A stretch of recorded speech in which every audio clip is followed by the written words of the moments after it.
Bon, mais qu'est-ce que j'ai fait quand je suis allé voir ce film, l'Odyssée de Christopher Nolan? Bah, j'ai fait abstraction.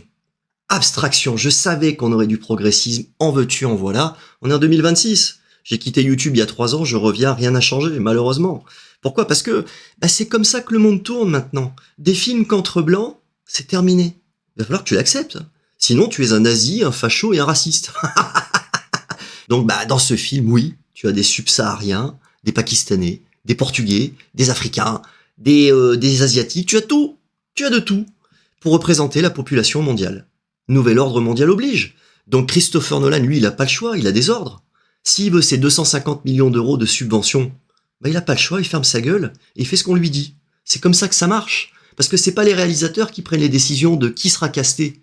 C'est des élites, c'est des multinationales, c'est des grosses entreprises milliardaires, c'est eux qui disent tu veux du pognon, on va t'en donner. Mais derrière, ben Hélène de Troyes, tu vas nous mettre une subsaharienne, pour telle personne, tu vas nous mettre un transsexuel, etc., etc. Parce qu'on veut faire du progressisme et on lâchera pas.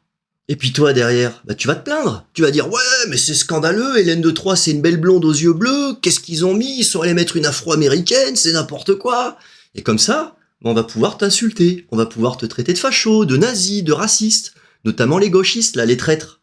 Tu sais ceux qui collaborent.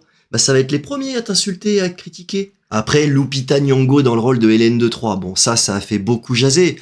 En soi, moi je t'avoue que, et je te le dis honnêtement, alors je vais passer pour le fureur en disant ça, mais j'estime qu'elle a pas sa place dans ce rôle. Je suis désolé, même si on ne la voit que 2 minutes, ce n'est pas normal que cette actrice ait eu ce rôle-là. Hélène de Troyes, tu ne m'enlèveras pas qu'ils auraient dû la respecter un minimum en mettant une actrice blonde aux yeux bleus. Je suis désolé, insulte-moi, maltraite-moi, fouette-moi, mets-moi en prison, pends-moi place du village. Mais je suis désolé, elle ne représente pas une beauté qui donne envie à des hommes de se battre pour elle. Et pour moi, en fait, de mettre cette actrice dans le rôle de Hélène de Troyes, on est dans la pure provocation. On est dans la pure provocation. Et ça marche. Ça marche, on se met en colère derrière, on n'est pas content. On se dit mais comment ça se fait? Et puis ça fait parler du film, et puis ça permet de diviser les gens. Parce que c'est ça le but, c'est de diviser les gens.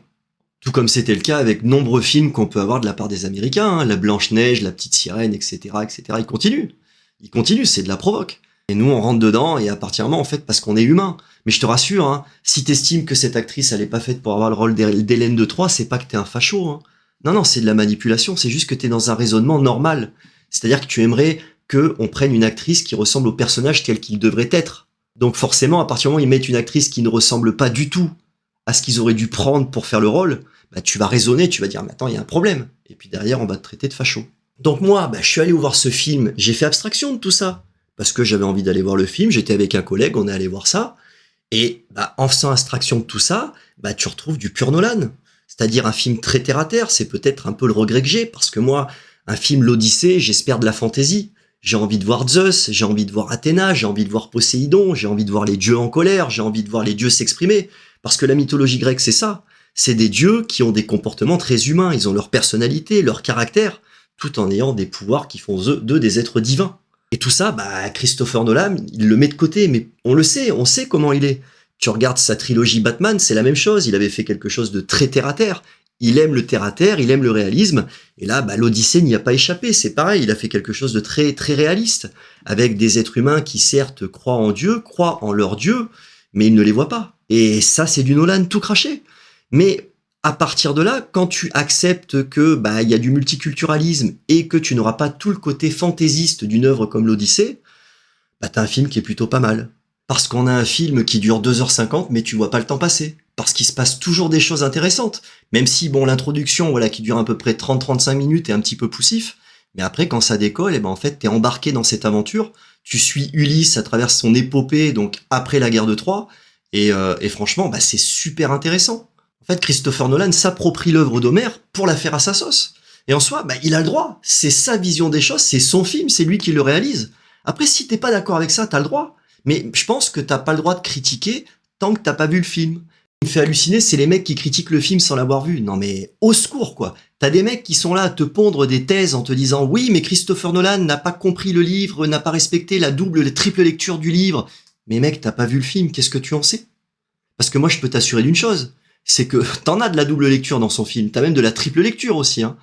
L'écriture de son film, elle est ouf. elle est super intéressante parce qu'elle nous parle à nous, à notre époque, en 2026, elle nous parle profondément.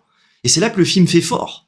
Après, je te dis pas que c'est le meilleur film de tous les temps, hein. Ça, c'est pas le genre de film que je vais regarder une fois par an, hein, je te le dis, parce que il est à voir, mais je dois t'avouer que c'est quand même un peu long et laborieux des fois. Je veux dire, 2h50, un film sombre comme ça, qui prend son temps, qui pose les choses, même si des fois il essaye d'aller un peu vite pour te montrer toutes les étapes que Ulysse a pu affronter lors de son périple.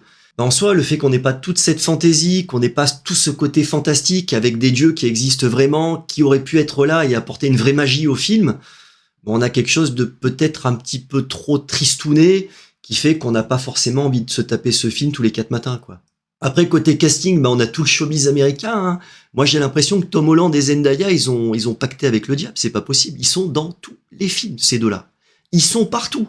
Zendaya, elle est dans Dune, elle est dans Spider-Man, elle est dans Odyssée, elle est dans une série, elle est partout. Elle a signé avec son sang, elle, c'est pas possible. De toute façon, on voit toujours les mêmes acteurs, hein. C'est une catastrophe, hein. Ils sont à peu près une vingtaine et on voit toujours les mêmes. C'est incroyable. Je sais pas ce que ces gens ont fait pour avoir la chance d'être dans tous les films américains, mais à mon avis, derrière, c'est chaud pour eux. Mais ce serait bien de laisser sa place à d'autres un petit peu, tu vois, qu'on ait un peu des nouveaux acteurs, des nouveaux visages, parce que, ouais, là, c'est une catastrophe. On a toujours les mêmes tronches, hein. Pedro Pascal et compagnie, là, on voit que, quoi. C'est une folie, quoi. Après, en soi, ils jouent bien. Je vais pas te mentir. Moi, je trouve que leur interprétation, hein, que ce soit Tom Holland, Robert Pattinson, Zendaya, Matt Damon, Ada Hathaway, ils jouent tous bien. C'est des bons acteurs. Tu peux pas leur enlever ça. C'est des gens qui ont du talent. Mets-toi devant une caméra, mon coco, et tourne-toi et fais un film. Tu vas voir comme c'est dur. C'est des professionnels. Tu peux pas leur enlever ça. Et en soi, ils interprètent leur rôle avec brio. Par contre, en termes de déco, c'est la tristesse. Ah, mais c'est horrible. Alors moi, je veux bien, il y a pas de fond vert, il veut faire des plans réels, d'accord. Mais rajoute-moi de la décoration, hein, parce que là, la moitié du film, c'est des plaines, hein. Alors t'as quelques forts, t'as 2-3 maisonnettes, mais franchement, en termes de déco, même pour la guerre de Troie, c'est des plans très avancés, ils zooment beaucoup pour mettre le moins de décors possible. Les 250 millions d'euros, je sais pas où ils sont passés, ça doit être dans le casting, hein. Parce que là, tu me feras pas croire que ce film, il coûte 250 millions d'euros. Après, en termes de musique, je suis un petit peu déçu. Je m'attendais à avoir des grandes musiques, un peu façon Hans Zimmer, ce qui est pas du tout le cas, tu vois. J'espérais qu'on ait des musiques un peu, voilà, par rapport à une épopée qui te fasse rêver, tu vois. La musique, c'est super important dans un film. Et là, je trouve qu'on a des musiques quand même relativement discrètes. C'est pas trop des musiques, en fait, c'est des sons. Dans ce film, t'as beaucoup de sons, pour représenter une espèce de tension, et en soi, ça marche. Mais de temps en temps, pour te montrer qu'on a quand même un homme qui est dans une aventure, qui essaie de rentrer chez lui, voilà, une musique épique, ça aurait pas été de trop, tu vois.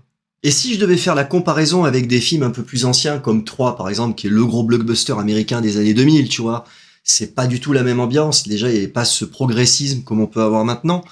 Mais en soi, oui, je dois quand même t'avouer que je préfère un film comme 3 avec Brad Pitt que le film L'Odyssée de Christopher Nolan. Même si pourtant je suis conscient que L'Odyssée de Christopher Nolan est un film profondément plus intelligent, mais je t'avoue que le film 3 avec Brad Pitt, c'est du fun, quoi. Franchement, le film il est plus joyeux, il y a plus de couleurs, et puis Brad Pitt, et puis les batailles, tout est exceptionnel, tu vois. Dans ce film, c'est du fun à l'état pur, même si c'est pareil, c'est un film qui renie l'existence des dieux, hein. Il n'y a pas de dieu dans 3.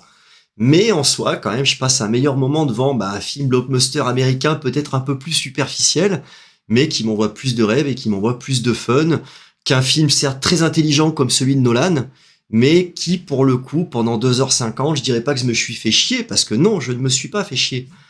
Mais en soi, c'est pas le film le plus attractif du monde, quoi. C'est quand même assez monotone, c'est un film, voilà, très sombre, comme je l'ai dit, qui prend son temps, même s'il pose un certain rythme, parce que tu t'ennuies pas, mais en soi, il y a rien de fou, où t'es là à te dire, waouh, c'est incroyable ce que je regarde.